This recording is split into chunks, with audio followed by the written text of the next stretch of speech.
بسم اللہ الرحمن الرحیم۔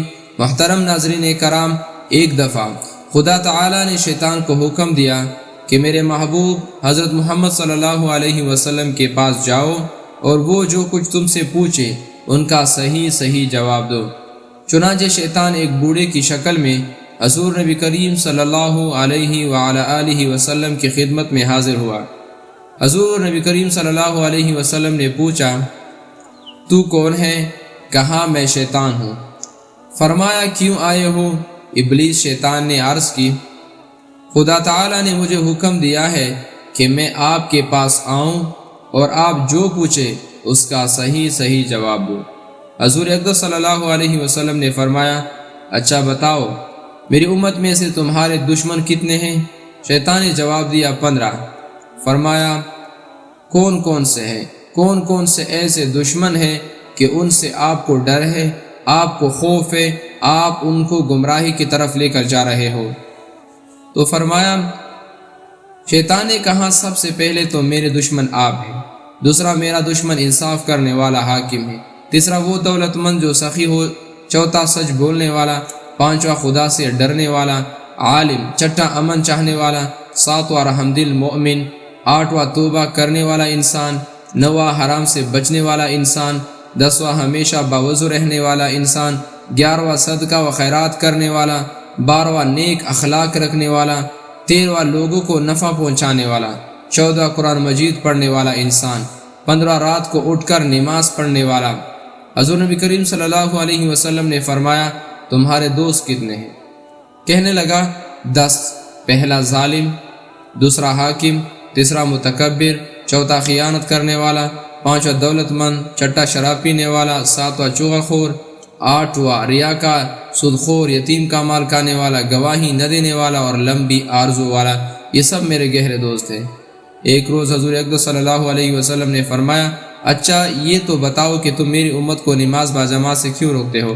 شیطان نے جواب دیا، یا محمد صلی اللہ علیہ وسلم، آپ کی امت جب نماز پڑھنے کو نکلتی ہے تو مجھے سخت بخار ہو جاتا ہے، اور جب تک وہ نماز سے فارغ نہیں ہو جاتی میں بخار میں مبتلا رہتا ہوں۔ حضور صلی اللہ علیہ وسلم نے پوچھا، اب یہ بتاؤ کہ تم میری امت کو قرآن پاک پڑھنے سے کیوں روکتے ہو؟ شیطان نے جواب دیا، یا محمد صلی اللہ علیہ وسلم، جب وہ قرآن پڑھتے ہیں تو میں سکے کی طرح بگڑنے لگتا ہوں۔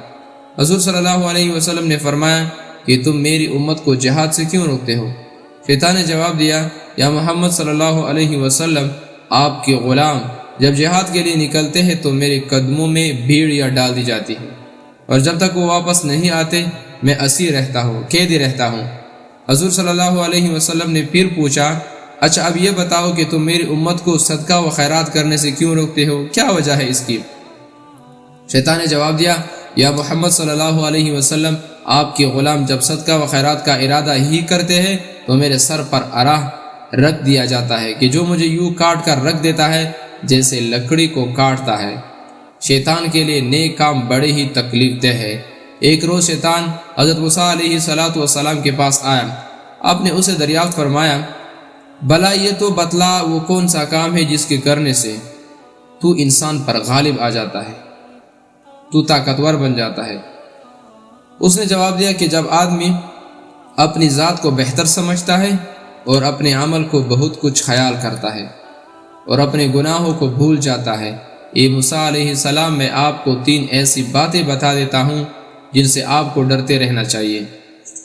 ایک تو غیر محرم عورت کے ساتھ تنہائی میں نہ بیٹھنا، جس کے ساتھ آپ کی نکاح ہو رہی ہو اس کے ساتھ نہ بیٹھنا، کیونکہ جب کوئی شخص تنہائی میں غیر محرم عورت کے ساتھ بیٹھا ہوتا ہے تو ان کے ساتھ تیسرا میں ہوتا ہوں، یہاں تک کہ اس عورت کے ساتھ اس کو فتنے میں ڈال دیتا ہوں۔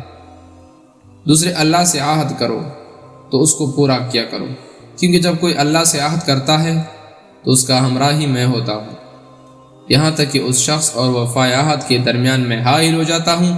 تیسرا، صدقہ نکالتا ہے تو جاری نہیں کرتا، کیونکہ جب کوئی صدقہ نکالتا ہے اور اسے جاری نہیں کرتا تو میں اس صدقہ اور اس کے پورے کرنے کے بیچ میں حائل ہو جاتا ہوں، وہ صدقہ پورا نہیں کرواتا۔ یہ کہہ کر شیطان چل دیا اور 3 بار کہا، ہائے افسوس، میں نے اپنے راز کی باتیں آپ کو بتا دی۔ اپنی ذات کو بہتر سمجھنا اسی بات سے شیطان خود ہلاک ہوا، کیونکہ اس نے حضرت آدم علیہ السلام سے اپنے آپ کو بہتر سمجھا تھا۔ دین و مذہب تواضع و انکسار سکھاتا ہے، لیکن دنیا مال و دولت سکھاتی ہے۔ یہی وجہ ہے کہ اہل دنیا اہل دین کو نظر حقارت سے دیکھتے ہیں اور ان پر ہیلیا کستے ہیں، اور ان کی حرکت سے شیطان خوش ہوتا ہے کہ وہ اس جیسا کام کر رہے ہیں۔ اپنے عمل کو بھی بہت زیادہ نہیں سمجھنا چاہیے۔ عمر بھر ایک ایک لمحہ بھی خدا کی یاد میں گزارا جائے تو بھی کچھ نہیں، اور خدا کے بے پایا انعامات کے مقابلے میں اس کی کوئی دقت نہیں۔ ہر حال میں عمل کرو اور نظر خدا کے فضل و کرم پر رکھو، خدا کے فضل و کرم پر رکھو، اور عمل کر کے اپنے سے اوپر کے لوگوں کو دیکھو، تاکہ عمل کر کے غرور پیدا نہ ہو۔ مثلا اگر 5 وقت کی نماز پڑھی ہے تو بزرگان دین کی طرف دیکھو، جنہوں نے 5 نمازوں کے علاوہ تہجد کی نمازیں اور دیگر نوافل بھی پڑھتے ہیں۔ اس طرح اپنے عمل کو بہت کچھ ہونا نظر میں نہ رہے گا۔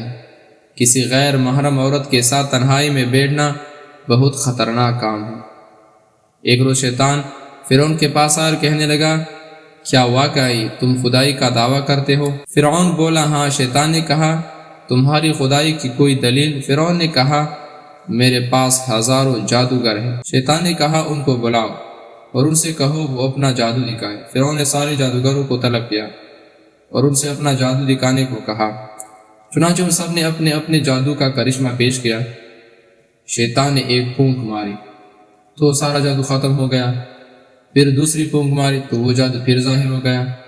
شیطان نے پوچھا، بتاؤ تمہارے جادوگروں کا جادو زبردست ہے یا میرا؟ فرعون نے کہا، تمہارا۔ شیطان نے کہا، اے فرعون، باوجود میری اتنی قوت کے خدا تعالیٰ مجھے اپنا بندہ تسلیم نہیں کرتا، اور تو باوجود اتنے عجز کے خود اس کا شریک بن رہا ہے۔ فرعون اپنے جادوگروں کے کرشموں کے بلبوتے پر خدا بن بیٹھا۔ اسی طرح اگر کوئی اپنی سانس کے کرشموں اور اپنی ایجادات کے بلبوتے پر خدا کا انکار کرتا ہے تو ایسے مدعی کا جو حشر ہوتا ہے اور ہوا ہے، شیطان اتنی بڑی طاقت رکھنے کے باوجود خدا کا بندہ نہیں بن سکتا۔ تو آج کوئی دنیاوی ترقیاں کر کے صرف ان ترقیوں کی بدولت مرد حق نہیں بن سکتا۔ خدا کا بندہ بننے کے لیے عجز و تواضع اور انکساری درکار ہے، جو شیطان اور فرعون میں نہیں پایا جاتا۔ یہ بھی معلوم ہوا کہ شیطان بڑا ہی عیار ہے، بڑا ہی مکار اور چلباز ہے، کہ خود ہی فرعون کو گمراہ کیا اور پھر خود ہی اسے شرمندہ بھی کرتا ہے۔ اسی طرح شیطان حرکات بھی خود کراتا ہے اور پھر ان سے یوں کہتا ہے کہ جو کچھ تم نے کیا خود کیا، میں تمہارے فعلوں سے بری ہوں۔